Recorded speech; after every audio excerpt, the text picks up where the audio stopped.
e potestates, tibi cherubim et seraphim, vices amini voce proclamant, Sanctus,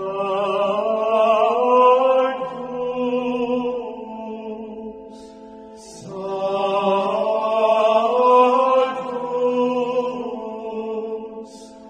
Sanctus. Caríssimos católicos apostólicos romanos, filhos da única Igreja fundada por Jesus Cristo, Deus eterno e bendito. No Evangelho de São Mateus 16:18 diz: Tu és Pedro, e sobre essa pedra edificarei a minha igreja. Jesus disse minha igreja no singular, não disse minhas igrejas no plural. A Igreja Católica é a Igreja de Jesus, é a Igreja de Deus. Ela foi fundada no ano 30 em Jerusalém. Fora da Igreja Católica não há salvação. O católico que conhece a Igreja e a abandona para seguir as seitas não se salva. Jesus Cristo é católico, Nossa Senhora é católica, os apóstolos são católicos, até Judas Iscariotes, aquele covarde, falso e traidor, foi católico, mas não perseverou. Jesus chamou Judas de filho da perdição, João 17:12, e de diabo, João 6:70. São João Evangelista diz que Judas era ladrão, João 12:6. Prezado católico, devemos amar e defender a nossa Igreja contra as línguas maldizentes e caluniadoras. O católico que não defende a Igreja é um Judas traidor, é um filho ingrato.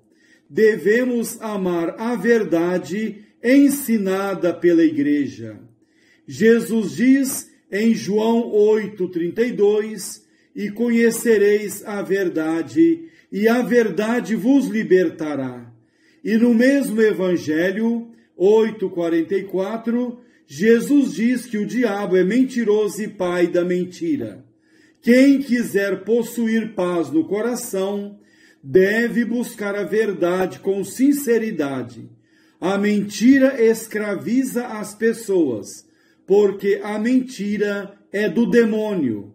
Quem caminha na mentira, caminha nas trevas. Quem caminha na mentira, caminha na escuridão.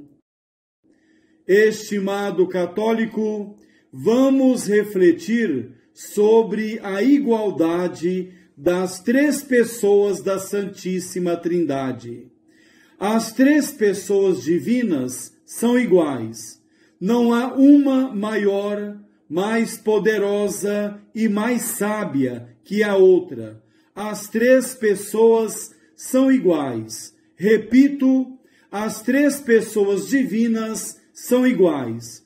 Não há uma maior, mais poderosa e mais sábia que a outra.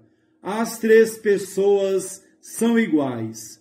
As três pessoas divinas, sendo um só Deus, são iguais em tudo e têm igualmente comuns todas as perfeições e todas as operações, ainda que certas perfeições e as obras correspondentes se atribuam mais a uma pessoa que a outra, como o poder e a criação ao Pai. O símbolo atanasiano diz: e nesta trindade nada é anterior ou posterior, nada é maior ou menor, mas as três pessoas são coeternas e iguais entre si, ensina o símbolo atanasiano. Prezado católico, na Santíssima Trindade Não há um antes e um depois. Não há um mais ou um menos. O Pai não existiu antes do Filho e antes do Espírito Santo, porque as três pessoas divinas, tendo comum a única natureza divina, que é eterna, são igualmente eternas. Repito, o Pai não existiu antes do Filho e antes do Espírito Santo, porque as três pessoas divinas, tendo comum a única natureza divina, que é eterna, são igualmente eternas. O Catecismo Romano explica: quando, pois, dizemos ser o Pai a primeira pessoa, não é para entender como se na Trindade supuséssemos a ideia de anterior ou posterior, de maior ou menor, ensina o Catecismo Romano.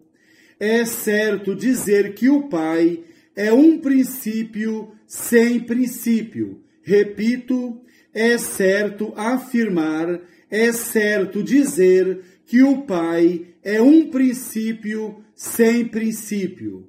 O Catecismo Romano ensina, com certeza e sem a menor dúvida, afirmamos ser o Pai a primeira pessoa da Santíssima Trindade, porque é um princípio sem princípio, e como se não distingue senão pela propriedade de Pai, é a ela somente que se atribui, principalmente, a eterna geração do Filho, mas para inculcar que a primeira pessoa foi sempre Deus e Pai ao mesmo tempo, enunciamos juntos no símbolo os nomes de Deus e Pai, ensina o Catecismo Romano.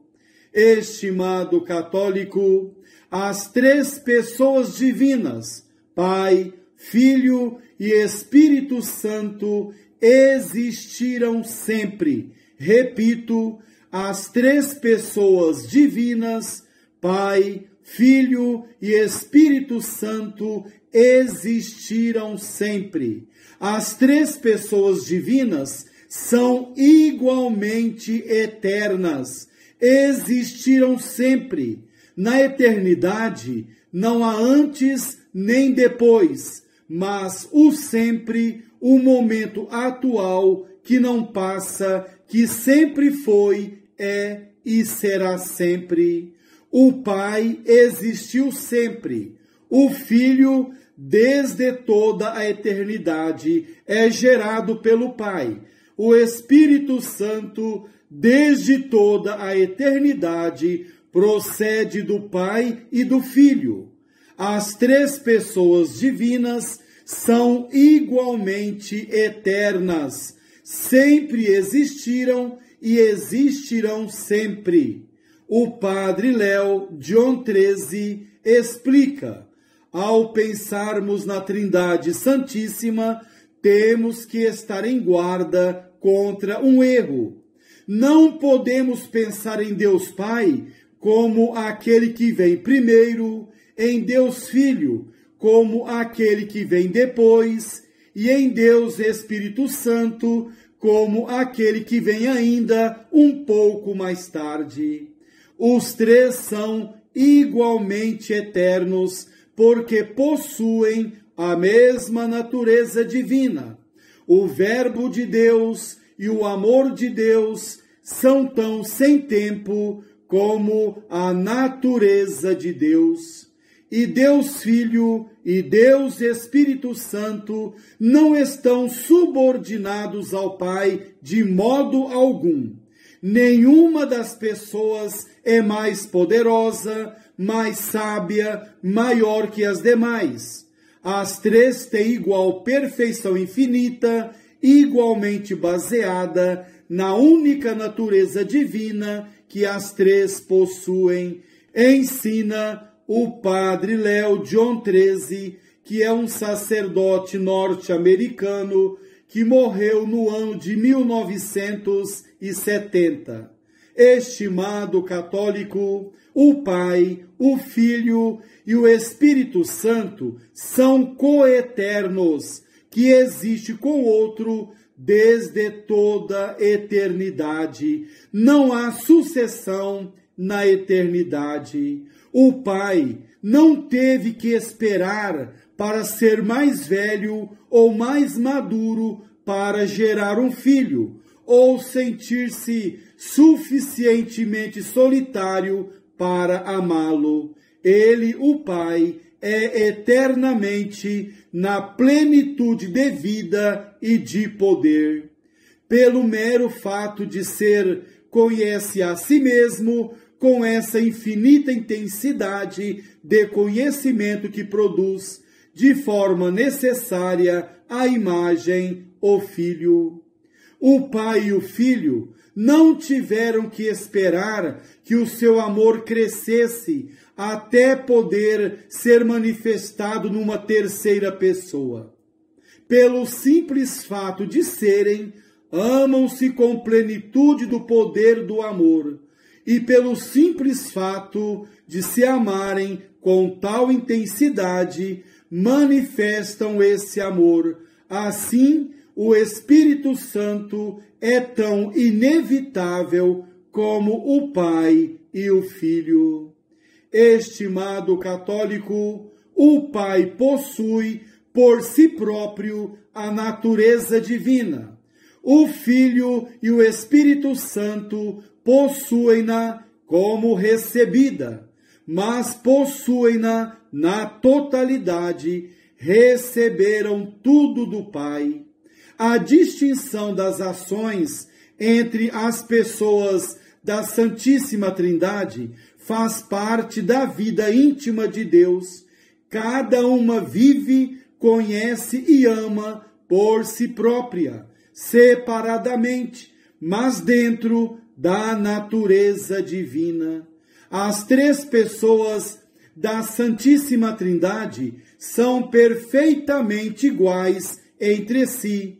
Por isso têm o mesmo poder, a mesma sabedoria, a mesma bondade, isto é, são igualmente onipotentes, infinitamente sábias e infinitamente boas.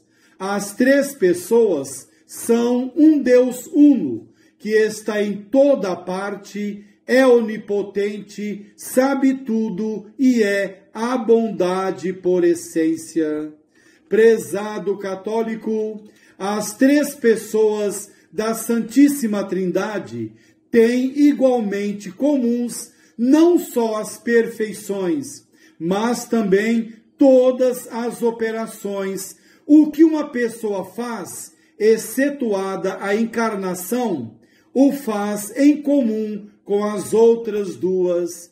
Frank Joseph Schied explica: o Pai, o Filho e o Espírito Santo criam o universo e o mantêm no ser, criam a alma individual e santificam-na pela graça. Não há nenhuma ação externa da natureza divina em que uma das pessoas atue separada das outras, ensina Frank Joseph Schied.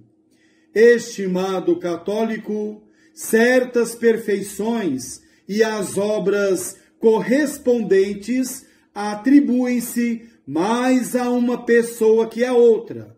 Ao Pai, que é o princípio das outras duas pessoas, atribui-se especialmente o poder e, portanto, a criação. Ao Filho, que é a sabedoria eterna do Pai, atribuem-se especialmente as obras de sabedoria, a ordem do mundo e a conservação. Ao Espírito Santo, que é o amor do Pai e do Filho, as obras de amor e de santificação.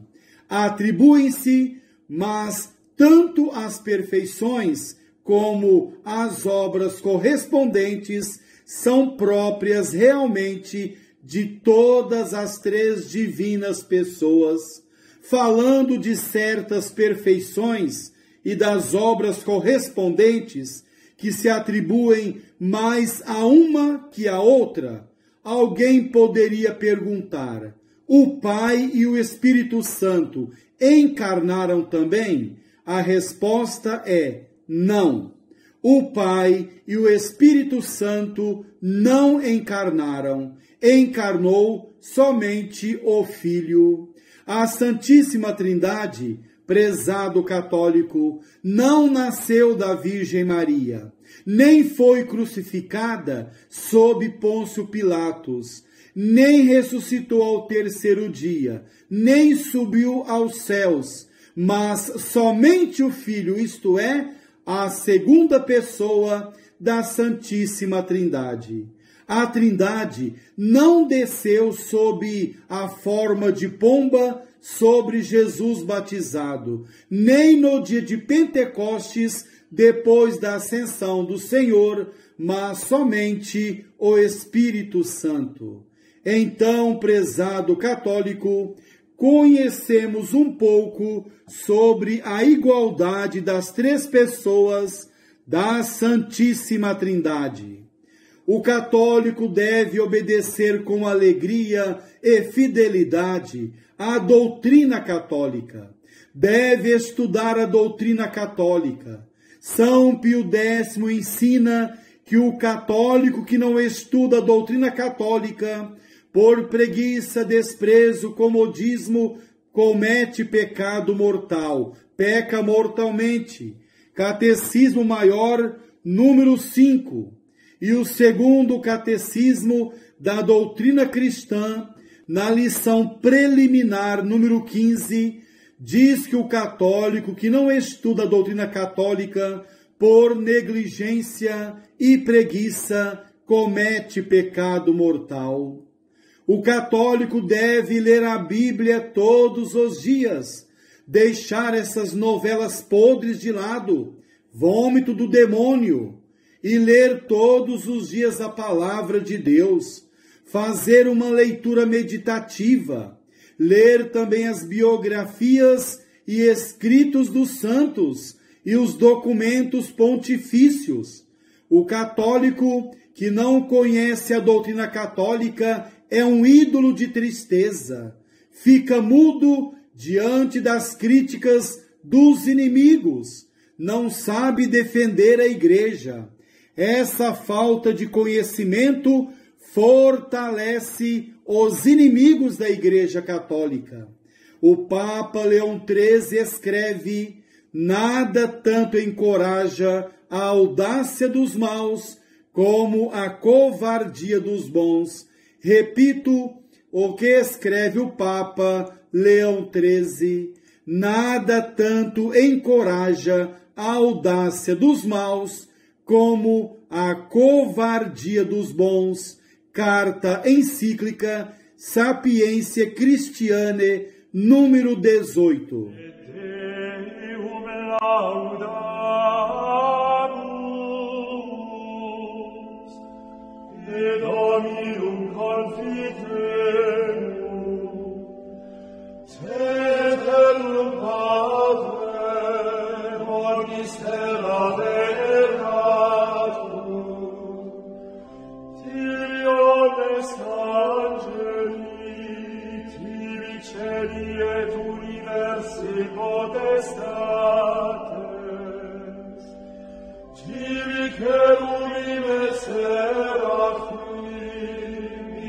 Salvi voce proclama.